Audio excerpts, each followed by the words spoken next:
உனக்கு குளிரும் இல்லை கெட்டுக்கொள் ஒரு அவன் என் உள்ளத்தை மிகவும் எளிதாக திருடிடுவாய் ஒரு திருடன் அவன்.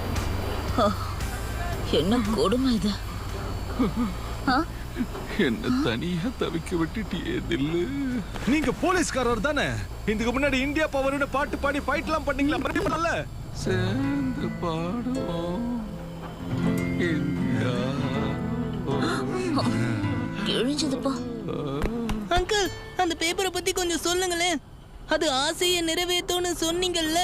எனக்கு இதை சாப்பிடணும் அதை சாப்பிடணும்னு நம்ம ஆசைக்கு என்னைக்குமே ஒரு அளவே இல்லாம போச்சு. அப்படி நிறைவேறாத ஆசைகளை நிறைவேற்றிக்க அந்த பேப்பரை மூக்குல சொருகிக்கிட்டா அது சக்தியை கொடுக்கும். அந்த பேப்பருக்கு ஆசையை நிறைவேற்ற சக்தி இருக்கா? நான் கேள்விப்பட்ட வரைக்கும் அந்த காலத்துல இருந்தே இந்த பேப்பரை பயன்படுத்தி நிறைய பேர் காட்டு மிராண்டிகளா இருக்காங்க. அது அப்பேற்பட்ட சக்தியை கொடுக்கும்.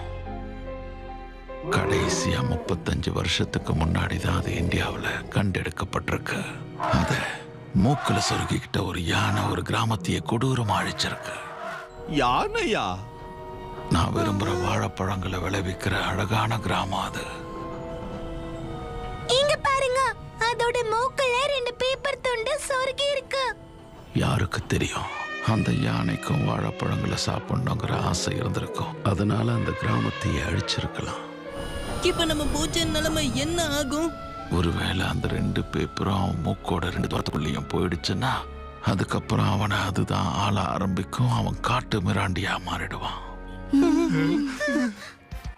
நீ இல்லையெனில் நானும் இல்லை நீயும் கெட்டுக்கொள் அவன் ஓரும் தூணை உன் கண்களில் கண்ணீரை அடக்கி வைப்பாய் ஒருவனை உன்னை போல் ரொம்ப நேரமா இவன் ஒரே பாட்டை பாடுறான்ல. மிஸ்ஸாய், நான் முதல்ல அந்த பேப்பரை பார்க்கும்போது அது எப்படியாவது நானும் அடையணுன்ற வெறி எனக்கு வந்துச்சு. ஆனா இதெல்லாம் பார்த்ததுக்கு அப்புறம் பயமா இருக்கு.